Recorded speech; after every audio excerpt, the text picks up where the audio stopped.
Hi Idol! Paano maging happy, healthy at successful sa buhay?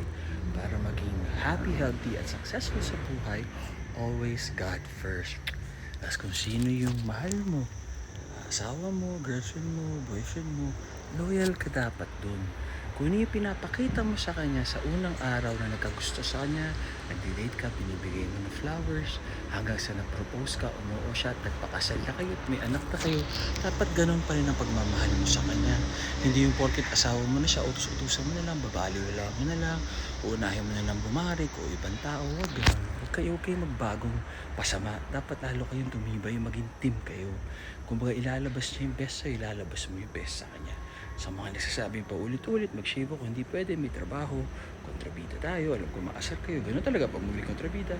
Six-pack ko, galit na galit kayo, shorts ko, mukha ko, well, pogi ako sabi na asawa ko at naging international commercial model at hunk ako at most handsome at sexiest 1996. So, well, at least naramdaman ko sumikat, kayo kaya.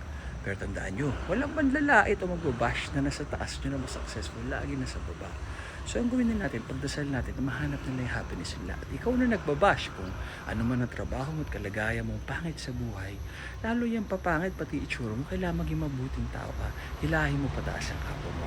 Tama kayo, mali ako, not your Dr. Do or Sri, happy healthy para sa ganito katawan, calorie deficit, workout, stimulate the muscle, resistance training, progressive overload, konting cardio, sleep, iwas sa stress, tamang kain. Kung di mo ako sa pagkain, papasok supplements, Phyto Nutrition, Nutra Pure Platinum, available at Supplement Kingdom. God bless, guys. Carlos Agassi, 46, 199 pounds, I think 10% body fat. Oo, 5'9". Yun, 4% body fat, 46 years old. God bless.